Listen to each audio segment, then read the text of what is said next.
वागीशाद्यस्सु मनसः सर्वार्थनाम उपक्रमे यन्नत्वा कृतकृत्यस्यु तन्नमामि गजाननम् दोर्भिर्युक्ता चतुर्भिः स्फटिकमणिमयीमक्षमाला दधाना हस्तेनैकेन पद्मं सितमपि च शुकं पुस्तकं चापुरेण भासा कुन्देन्दुशङ्खस्फटिकमन्निभा भासमाना समाना सा मे वाग्देवतेयं निवसतु वदने सर्वदा सुप्रसन्ना कूजन्तं राम रामेति मधुरं मधुराक्षरम् आरुह्य कविताशाखां वन्दे वाल्मीकिकोकिलं यत्र यत्र रघुनाथकीर्तनं तत्र तत्र कृतमस्तकाञ्जलिं बाष्पवारि परिपूर्णलोचनं मारुतिं नमत राक्षसान्तकम् असाध्यसाधकस्वामिन् असाध्यं तव किं वद रामदूतकृपासिन्धो मत्कार्य साधय प्रभो आपदामपहर्तारं दातारं सर्वसम्पदां लोकाभिरामं श्रीरामं भूयो भूयो नमाम्यहम् ॐ स्थापकाय च धर्मस्य सर्वधर्मस्वरूपिणे अवतारवरिष्ठाय रामकृष्णाय ते नमः।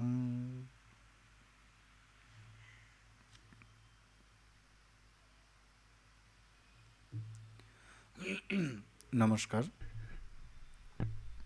বেদান্ত দর্শন ইউটিউব চ্যানেলে যে শ্রীরামের অনুধ্যান বাল্মীকি রামায়ণ কথা, তার আজ 29তম পর্ব। আগের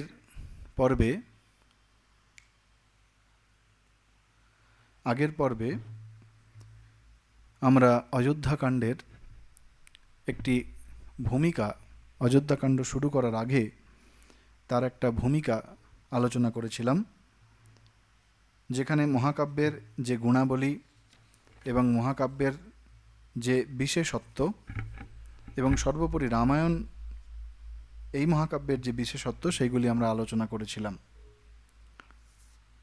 সেই ভূমিকারই সূত্র ধরে অযোধ্যাকাণ্ড সম্পর্কে কিছু কথা আলোচনা করে তারপর আমরা অযোধ্যাকাণ্ড শুরু করব।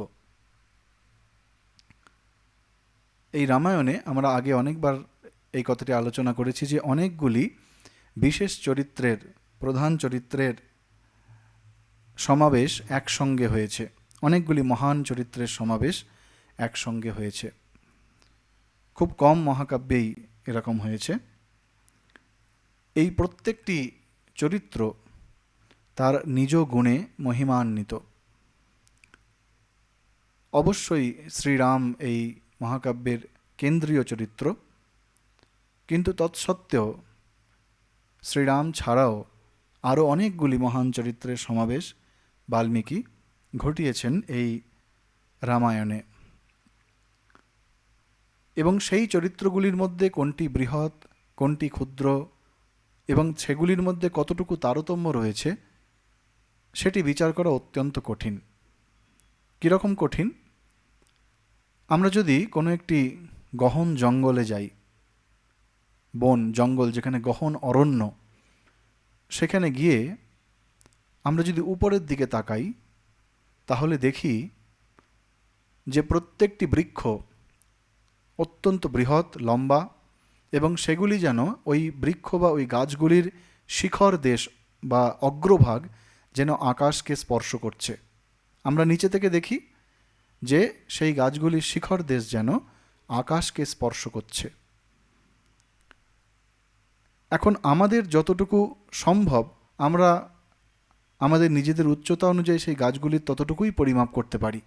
সেই গাছগুলির মধ্যে ছোট বড় রয়েছে, কিন্তু আমরা আমাদের জায়গা থেকে, ওই নিচু থেকে ওই গাছগুলির মধ্যে কে বড় কে ছোট সেইটি পরিমাপ করতে পারি না, কিন্তু বুঝতে পারি এগুলি প্রত্যেকটি বড় গাছ।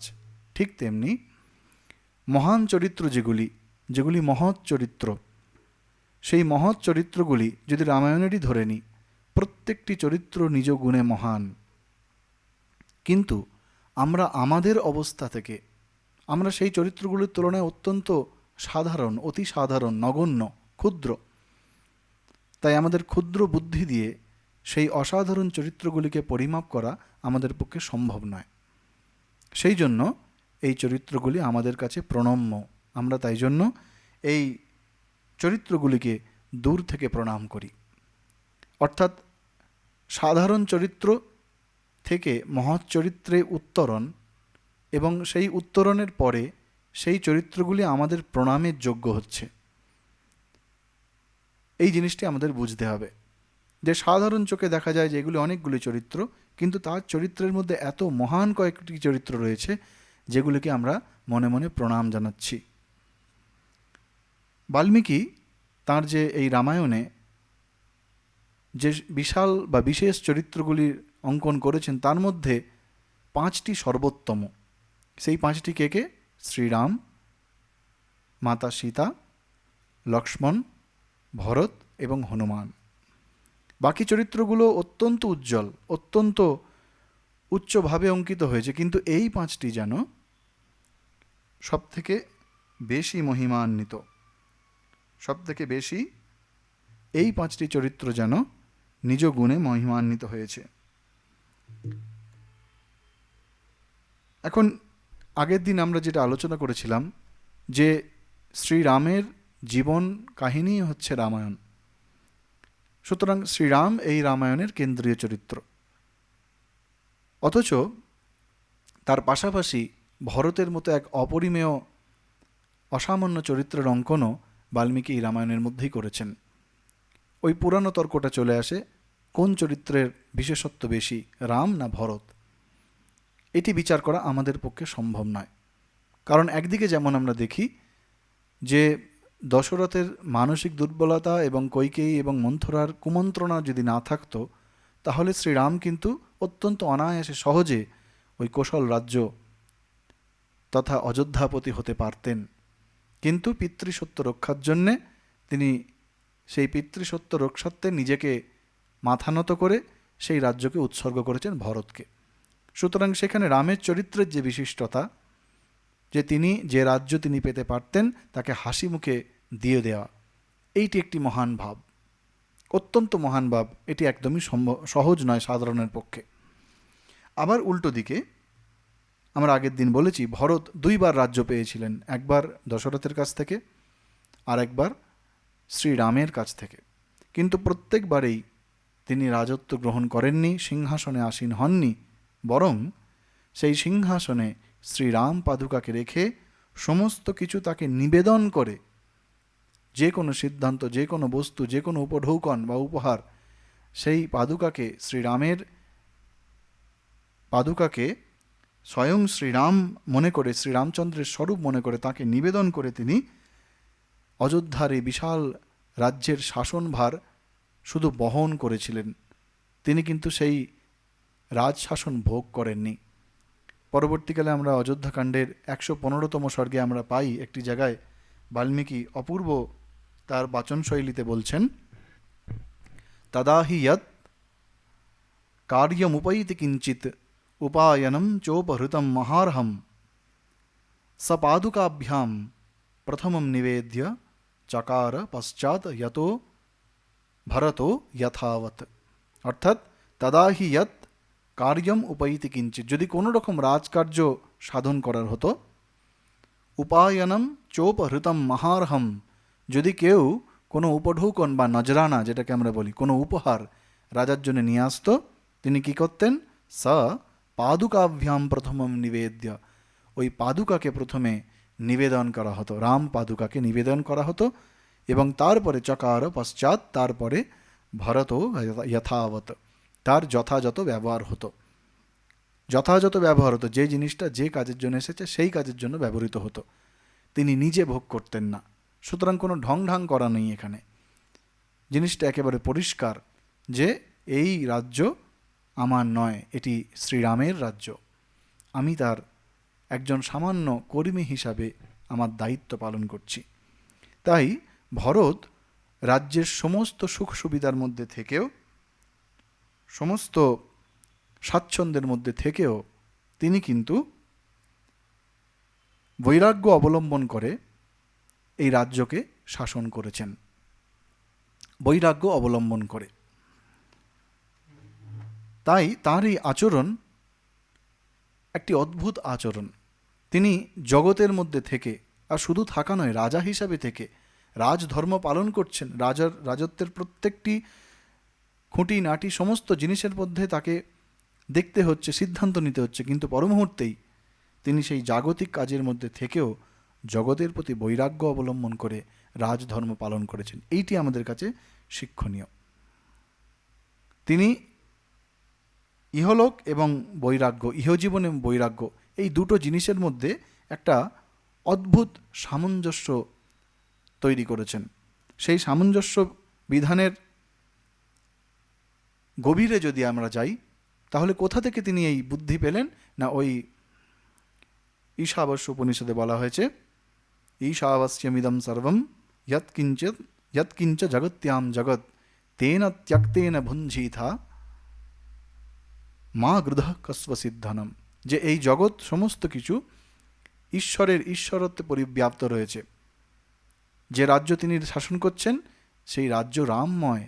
সেই রাজ্যের প্রত্যেকটি মানুষ শ্রীরামের চিন্তা করছেন। তারা প্রত্যেকক্ষণ অপেক্ষা করছেন কখন শ্রীরামচন্দ্র ফিরে আসবেন, কখন তাদের প্রাণের দেবতা সেই বনবাস পূর্ণ করে ফিরে আসবেন। তাই প্রতিটি মানুষ, প্রত্যেকটি অযোধ্যার কণা রামের জন্য চিন্তা করছেন। সুতরাং সেই রাজ্য রামের। যৎকিঞ্চ জগত্যাম জগৎ, এটা রামময় এই অযোধ্যা।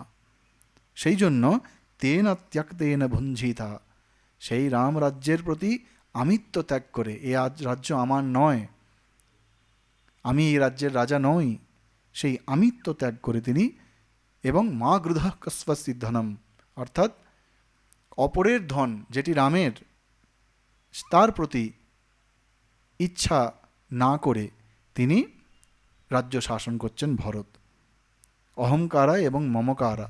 গুরু মহারাজ শ্রীরামকৃষ্ণদেব বলছেন, আমি এবং আমার এই দুটি অজ্ঞান, আমি মোলে ঘুচিবে জঞ্জাল।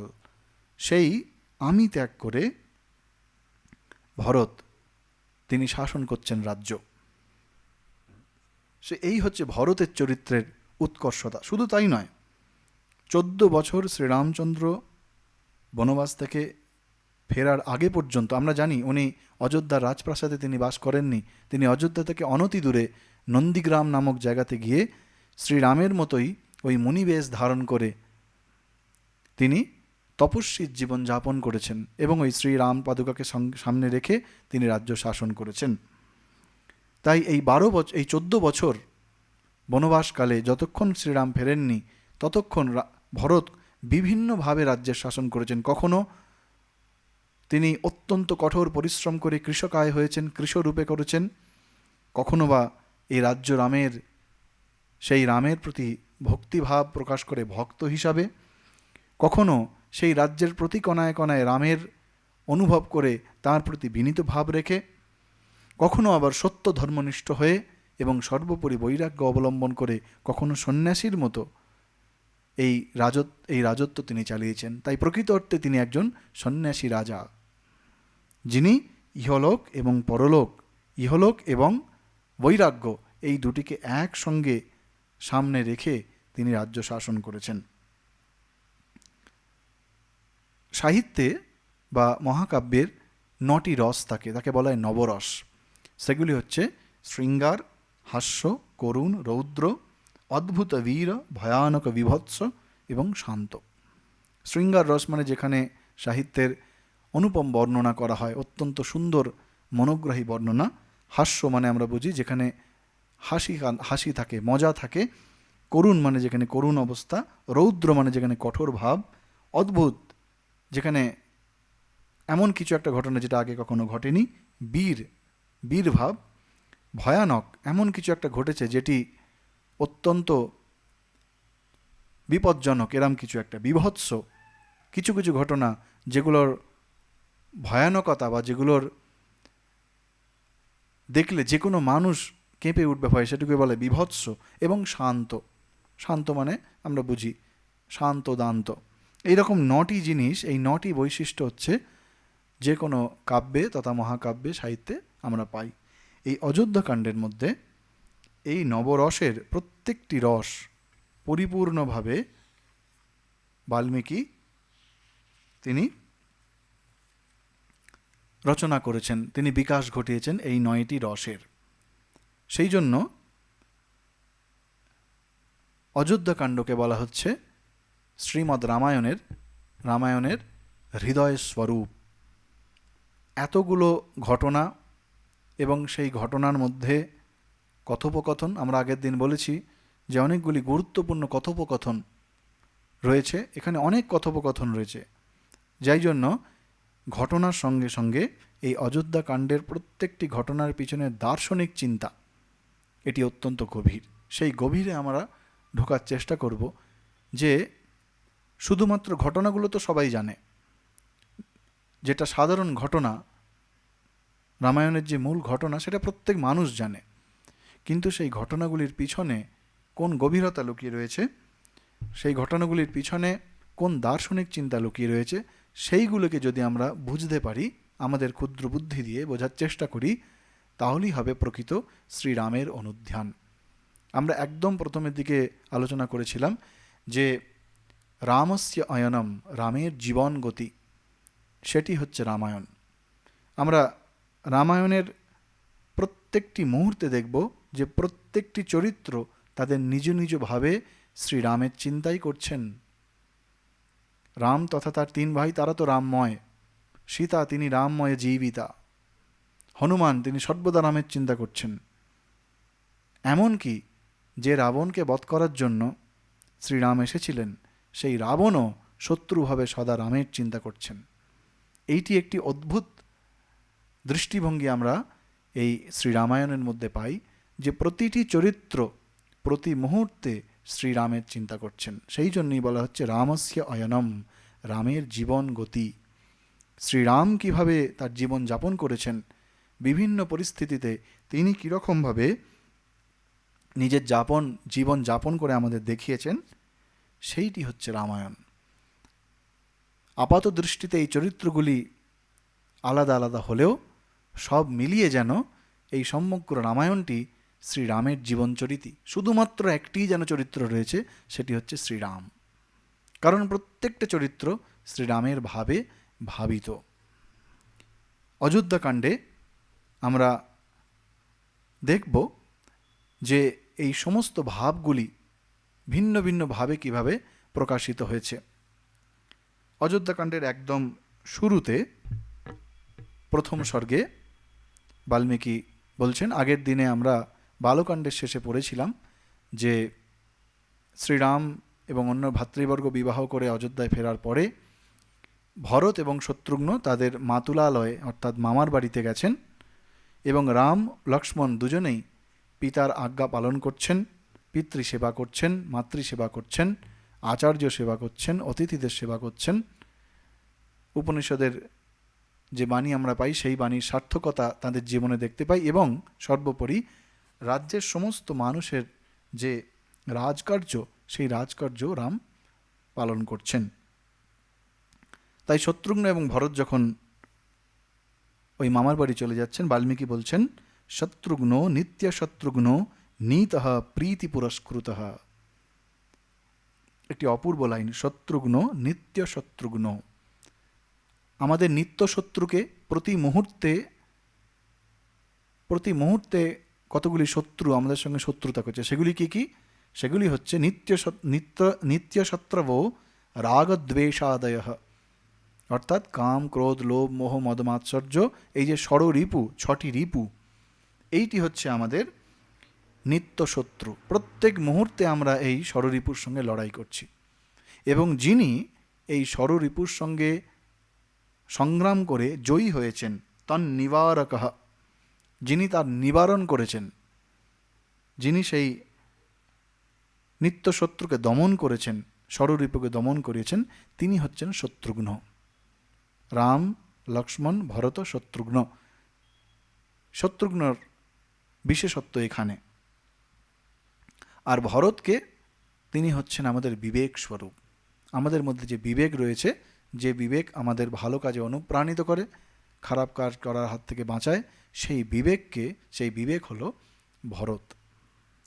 তো সেই শত্রুঘ্ন এবং ভরত এরা অত্যন্ত একে অপরের প্রতি প্রীতি সম্বন্ধে যুক্ত, প্রীতি পুরস্কৃত। তারা একে অপরের প্রতি, আমরা অনেক আগে আলোচনা করেছিলাম, রাম এবং লক্ষ্মণ যেমন সদা একসঙ্গে থাকতেন, তেমনি ভরত এবং শত্রুঘ্ন তারা অত্যন্ত একে অপরের প্রতি প্রীতিযুক্ত ছিলেন। তাই তারা একসঙ্গে মামার বাড়ি গেলেন। কার মামার বাড়ি? ভরতের মামার বাড়ি, কেকয় রাজ, কৈকেয়ী যেখান থেকে এসেছেন সেইখানে। এই শত্রুঘ্ন এবং ভরতের বা ভরত এবং শত্রুঘ্নের অযোধ্যা ছেড়ে মামার বাড়িতে যাওয়া, মাতুলালয়ে যাওয়া, এটি একটি অত্যন্ত ইঙ্গিতবাহী। কীরকম না, যেই মুহূর্তে শত্রুঘ্ন অযোধ্যা ছেড়ে গেলেন, সেই মুহূর্তে যে ষড়রিপুকে শত্রুঘ্ন দমন করতেন, দমনে জয়ী হয়েছিলেন, সেই ষড়রিপু কৈকেয়ী মন্থরার রূপ ধরে শক্তিশালী হয়ে উঠল।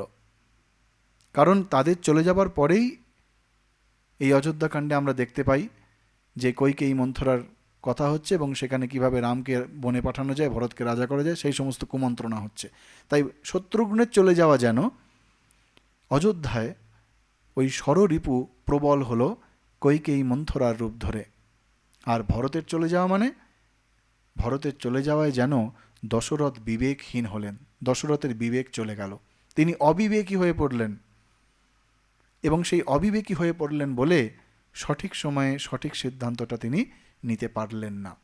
যখন কৈকেয়ী তার কাছে তার বর চাইছে, তখন তিনি সেই বর দিতে বাধ্য হলেন কৈকেয়ীর প্রতি দুর্বলতাবশত। তার বুদ্ধিনাশ হলো এবং কিছু পরে আমরা অযোধ্যাকাণ্ডেতেই পাবো দশরথের মৃত্যু হচ্ছে। বুদ্ধিনাশাৎ প্রণশ্যতি, দশরথের জীবনে সেইটি প্রমাণিত হয়েছে। তিনি প্রথমে কাম বশে, বাসনা বশে কৈকেয়ীর সঙ্গে যুক্ত হয়েছেন এবং সেই সময় আমরা পরের বর্ণনায় পাবো যখন তিনি সবসময় কৈকেয়ীকে বেশি পছন্দ করতেন, কৈকেয়ীর প্রতি তার দুর্বলতা বেশি থাকার জন্য তিনি কৌশল্যা এবং সুমিত্রা এদের সঙ্গে দুর্ব্যবহার পর্যন্ত করেছেন। তো সেই কামে থেকে ক্রোধৎ ভবতি সম্মোহা, ক্রোধ যদি কারোর মধ্যে ভারী হয়, কাউকে যদি ক্রোধ বশ করে, তখন তার মোহ তৈরি হয়। তিনি তখন শুধুমাত্র মোহগ্রস্ত হয়ে যাচ্ছেন কৈকেয়ীর প্রতি দশরথ। সম্মোহাৎ স্মৃতিভ্রংশ, এবং যখন মোহ হচ্ছে তখন তার সমস্ত স্মৃতিগুলো যেন চলে যাচ্ছে। কোন স্মৃতিগুলি? যে শ্রীরামের জন্ম কী জন্য হয়েছিল, শ্রীরামের জন্ম কিভাবে হয়েছে, কিভাবে ভগবান তিনি অবতার রূপে তার গৃহে জন্মগ্রহণ করেছেন, বা ওই অশ্বমেধ যজ্ঞের কত রকম কাঠখড় পুড়িয়ে তবে এই 4 পুত্রের জন্ম, সেইগুলো তিনি ভুলে যাচ্ছেন। স্মৃতিভ্রংশাৎ বুদ্ধিনাশঃ, এবং যখন ভুলে যাচ্ছেন তখন তার বুদ্ধিনাশ হচ্ছে এবং বুদ্ধিনাশাৎ প্রণশ্যতি। আমরা এই অযোধ্যাকাণ্ডী দশরথের মর্মান্তিক মৃত্যু আমরা দেখব, কিভাবে বিলাপ করতে করতে কষ্ট পেয়ে, নিজ কৃতকর্মের জন্য কষ্ট পেয়ে তিনি মৃত্যুর কোলে ঢলে পড়ছেন। তো এই মাতুলালয়ে যখন ভরত শত্রুঘ্নরা গেছেন, সেখানে গিয়ে তারা আনন্দে রয়েছেন, কিন্তু তার মধ্যেও তারা দশরথকে স্মরণ করছেন। ভ্রাতরৌ স্মরতাম বীরৌ বৃদ্ধম দশরথম নৃপম। অত্যন্ত ক্ষুদ্র ব্যাপার এগুলি, কিন্তু যেটা লক্ষ্য করার সেটি হচ্ছে তারা মামার বাড়িতে গিয়েও আনন্দ সুখ স্বাচ্ছন্দ্যের মধ্যে থেকেও তাদের পিতাকে কিন্তু স্মরণ করছেন। আজকের মতো out of sight out of mind নয়, যে একবার চোখের বাইরে চলে গেল আর কেউ কারোর চিন্তা করে না, ভুলে যায়। মানুষ তার অতীতকে ভুলে যায়, মানুষ তার বাবা মা, মানুষ তার পরিজন, তাদের নিজের জীবনে তাদের যে অবদান সেগুলি ভুলে যায়। কিন্তু ভরত শত্রুঘ্ন সেরকম নয়, তারা স্মরণ করছেন। এবং দশরথ তিনিও তার 4 পুত্রকে নিয়ে অত্যন্ত আনন্দে রয়েছেন। কীরকম? যেন বাল্মীকি বলছেন স্বয়ং ব্রহ্মা তিনি যেমন সকল মানুষজনের কাছে শ্রদ্ধাস্পদ, ঠিক তেমনি দশরথ এই 4 পুত্রের, বীর পুত্রের, প্রতাপবান পুত্রের পিতা হয়ে তিনিও যেন সেই আনন্দে বসবাস করছেন, জীবন যাপন করছেন। এবং এদের মধ্যে তিনি শ্রীরামচন্দ্রকে সবথেকে বেশি ভালোবাসেন। তিনি পিতার অধিক প্রিয়। শ্রীরামচন্দ্র গুণবত্তরঃ, তাঁর সমধিক গুণ, সবার থেকে তাঁর গুণগুলি বেশি বলে সেই শ্রীরামচন্দ্র দশরথের সব থেকে বেশি প্রিয়। এবং এইখানে বাল্মীকি শ্রীরামের আবার অবতারত্বকে একদম পরিষ্কার ভাষায় বলছেন। আমরা একদম প্রথম দিকে বলেছিলাম যে বাল্মীকি সব জায়গায় শ্রীরামকে ভগবান বা অবতার বলেননি, ঈশ্বর বলেননি, কিন্তু কোনো কোনো জায়গায় অত্যন্ত স্পষ্টভাবে উচ্চ কণ্ঠে তিনি ঘোষণা করছেন। কি বলছেন? সহি দেবৈরুদীর্ণস্য রাবণস্য বদার্থিভিঃ অর্থিতো মানুষে লোকে যজ্ঞে বিষ্ণু সনাতনঃ। অর্থাৎ সেই উদ্ধত্ত রাবণের হত্যাবিলাসী হয়ে দেবতাগণের প্রার্থনায় সেই ভগবান সনাতন বিষ্ণু তিনি মনুষ্য লোকে জন্মগ্রহণ করেছেন। অর্থাৎ তাঁর এই জগতে আসা রাবণ বধের জন্য, মর্যাদা দেখানোর জন্য তিনি এসেছেন, আমাদের জন্য তিনি এসেছেন, সেইটি বাল্মীকি একদম পরিষ্কার ভাষায় তিনি বর্ণনা করছেন। এরপরে এই অযোধ্যাকাণ্ডের প্রথম স্বর্গে, মূলত এই প্রথম স্বর্গে এবং দ্বিতীয় স্বর্গে শ্রীরামের যে দিব্য গুণগুলি আমরা একদম প্রথম দিকে পড়েছিলাম, যে বাল্মীকি নারদকে জিজ্ঞাসা করছেন, 16টি গুণের কথা বলছেন, তার উত্তরে নারদ প্রায় 64টি গুণের কথা বলে শ্রীরামের গুণগান করছেন, এবং তারপরই বাল্মীকি রামায়ণ রচনা করলেন। এই অযোধ্যাকাণ্ডে এসে শ্রীরামের চিন্তা করতে করতে রামের ওই গুণগুলিকে আরও বিস্তারিতভাবে বাল্মীকি এই অযোধ্যাকাণ্ডের প্রথম এবং দ্বিতীয় স্বর্গে লিপিবদ্ধ করেছেন। এক কথায় এই অযোধ্যাকাণ্ডের প্রথম দুটি স্বর্গ পড়লেই শ্রীরামচন্দ্রের যে কী মহিমা তা আমরা অনেকটা বুঝতে পারি। এবং সেই গুণগুলি প্রায় 108টা গুণের কথা বাল্মীকি এখানে বলেছেন। এবং ওই গুণগুলি পড়ার পর আমরা গুণগুলি একটি একটি করে দেখব। সেই গুণগুলি পড়ার পরে মনে হয় যেন যে আর কোনো গুণ নেই। সেই জন্য আজকের এই পাঠের বিষয় রাখা হয়েছে অগণিত গুণগণ ভূষিত রাম। অগণিত গুণগণ, তার গুণ এত বেশি, সেই গুণগুলোকে গুণে, সংখ্যা গুণে রাখা মুশকিল। অগণিত গুণগণ ভূষিত রাম, সেই গুণভূষিত রামের গুণগুলি বাল্মীকি এখানে রচনা করছেন। প্রথম গুণ কি বলছেন? রূপোপপন্ন, তার রূপের কথা বলছেন। শ্রীরামের রূপ কীরকম রূপ না, সমাতিশয় রহিত রূপ বিশিষ্ট। তার মধ্যে শ্রীরামের যে রূপের ছটা, যে কোনো মানুষের থেকে সেই রূপের ছটা অত্যন্ত বেশি। রূপপন্ন সৌন্দর্যযুক্ত, যে সৌন্দর্যযুক্ত সেই সৌন্দর্য শ্রীরামের সৌন্দর্য অপর সকলের সৌন্দর্য থেকে অধিক। এরপর বলছেন বীর্যবান। আমরা আগে এই গুণগুলি পড়েছি, কিন্তু বাল্মীকি অন্য দৃষ্টিভঙ্গি থেকে এখানে তুলে ধরেছেন, আরও গভীর দৃষ্টিভঙ্গি থেকে। বীর্যবান কি বলছেন না, বীর্যবান কীরকম বীর্যবান? টিকাকার বলছেন মৃগনাভিগন্ধবত। আমরা জানি কস্তুরী মৃগ, তার নাভিতে কস্তুরী থাকে, সেই নাভি কস্তুরীর গন্ধে, তার সুগন্ধে, সেই গন্ধ আমরা পাই, আমরা উপভোগ করি। কস্তুরী মৃগ তিনি নিজে পেলেও তিনি নিজে অবিকারী থাকেন, তাই বলছেন মৃগনাভিগন্ধবত স্বয়ং অবিকৃত। অর্থাৎ রাম তার নিজ বীর্যবত্তায়, তার নিজের যে বীর্যমান, তিনি যে বীর, তাতে তার নিজের কোনো অহংকার নেই, তাতে তার নিজের কোনো বিকার নেই। এবা পরেশাম বিকারকারী, কিন্তু অপর সকলে সেই গুণ দ্বারা, সেই তার বীর্যবত্তা দ্বারা প্রভাবিত হচ্ছেন, তাই বলছেন বীর্যবান। তারপরে বলছেন অনসূয়ক। অনসূয়া মানে হচ্ছে হিংসা, দ্বেষ। তিনি গুণেষু দোষ আবিষ্করণম অসূয়া। যখন গুণের মধ্যে আমরা দোষ দেখি সেটি হচ্ছে অসূয়া। অর্থাৎ কারো একটা ভালো জিনিস দেখলাম, দেখেও সেটার প্রতি আমার ভেতরে জ্বলন শুরু হলো, সেটি হচ্ছে হিংসা। অবিদ্যমানা অসূয়া, এই হিংসা হচ্ছে অবিদ্যা থেকে আসে, এই হিংসা অজ্ঞান থেকে আসে।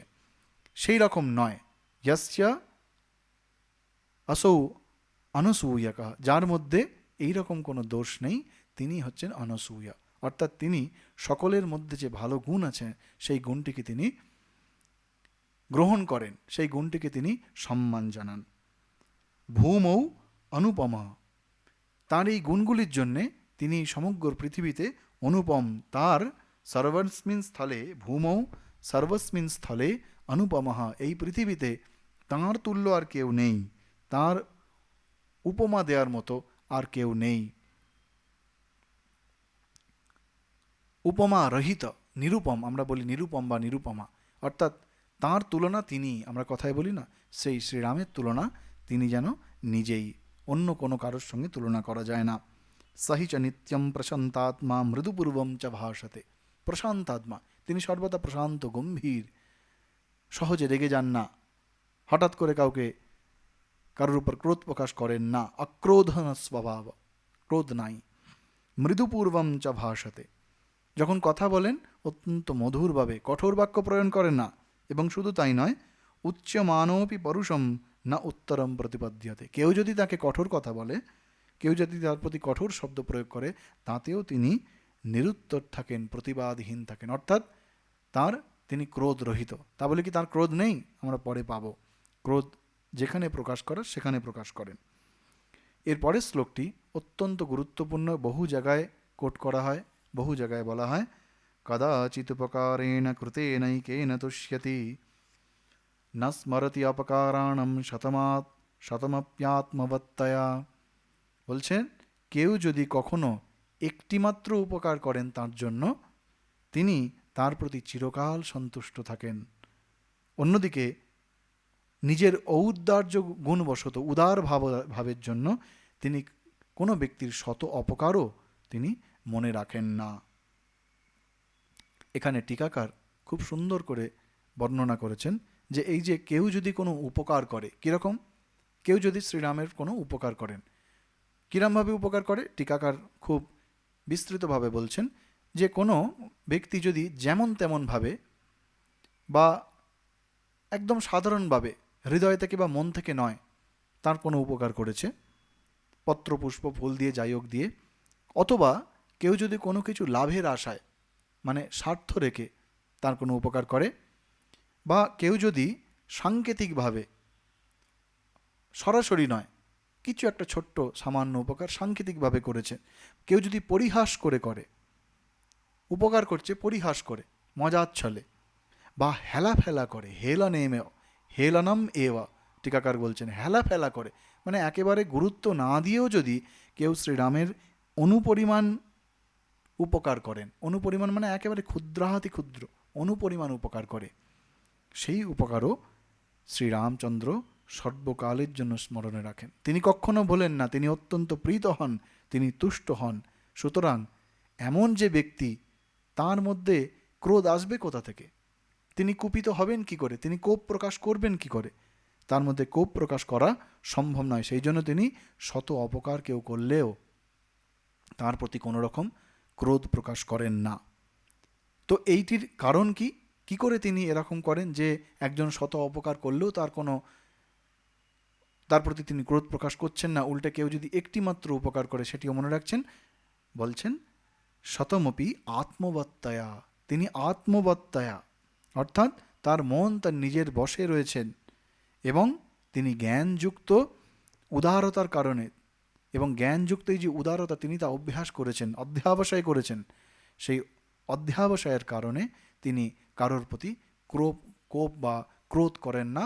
কেউ যদি তার একটিমাত্র উপকার করে, মনে রাখেন, আমরা শ্রীরামকৃষ্ণদেবের কথায় কথামৃত পাই যে সংসারী মানুষের তুমি ৯৯টি ভালো কাজ করো, একটি খারাপ কাজ করো, তারা ওইটি মনে রাখে। আর ভগবান, তিনি যদি তার প্রতি তুমি যদি ৯৯টা কটু শব্দ ব্যবহার করো বা তার ক্ষতি করো, বা ক্ষতি তো করতে পারো না, তার প্রতি যদি দোষ করো কোনোভাবে, কিন্তু একটি যদি কাজ তুমি ভালো করো ভগবানের জন্য, তাহলে তিনি সেইটি মনে রাখেন, তিনি ওই ৯৯টি অপরাধ ক্ষমা করে দেন। শ্রীরামের মধ্যে আমরা সেই গুণটি প্রকাশ দেখতে পাচ্ছি। এরপর কি বলছেন বাল্মীকি?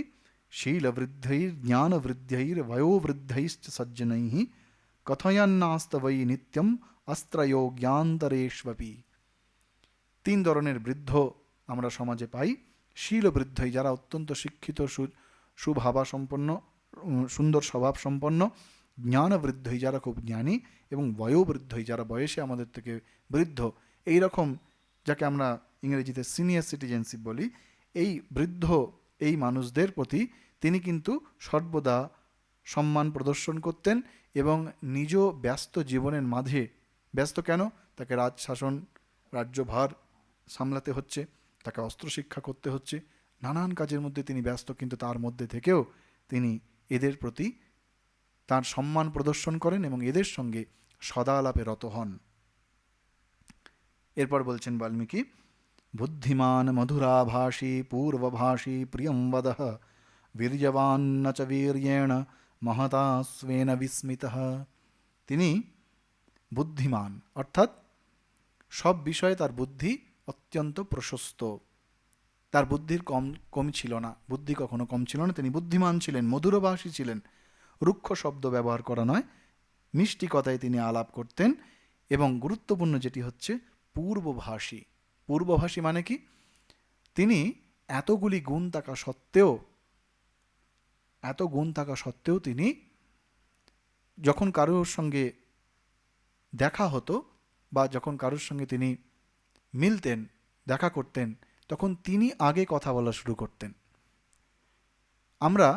আমাদের যদি কোনো একটা বিশেষ গুণ থাকে, আমরা তাতে গর্বিত হয়ে ও কথা না বললে আমি কথা বলবো না এরকম মনে করে গোঁ হয়ে বসে থাকি। শ্রীরামচন্দ্র কিন্তু সেরকম নয়। এতগুলি গুণ থাকা সত্ত্বেও তিনি কিন্তু কেউ যদি নতুন কারোর সঙ্গে, কোনো মানুষের সঙ্গে, ব্যক্তির সঙ্গে দেখা হয় বা আলাপ করার পরিস্থিতি হয়, তিনি আগে আলাপ করতেন। ওই জন্য বলা হচ্ছে পূর্বভাষী। তিনি আগে আলাপ করা শুরু করতেন। তার কারণটি কি? তিনি কি করে এরম করতে পারতেন? পরের লাইনে বলছেন, বীর্যবান না চ বীর্যেন মহতা স্বেন বিস্মিতঃ। তিনি বীর্যবান হয়েও, তার এত গুণ থাকা সত্ত্বেও তিনি কখনো নিজের এই গুণগুলোর জন্য গর্বিত বোধ করতেন না। নিজ গুণে মহিমান্বিত থাকতেও তিনি কখনো নিজের মহিমা নিজে খ্যাপন করতেন না। নিজের গুণগুলির জন্য নিজে অহংকারী হতেন না। এই অহংকার না থাকার জন্যই তিনি আগে থেকে কথা বলেন এবং যে কোনো শ্রোতা তার যার সঙ্গে কথা বলছেন তাকে তার যথাযোগ্য সম্মান প্রদর্শন করেন। এরপরে বাল্মীকি বলছেন, নচা অনুরতকথো বিদ্বান বৃদ্ধানাম প্রতিপূজকঃ অনুরক্তঃ প্রজাভিশ্চ প্রজাশ্চাপ্যনুরোজ্যতে। অর্থাৎ তিনি কখনো অসত্য কথা বলতেন না। উপনিষদে আমরা পড়েছি সত্যমেব জয়তে।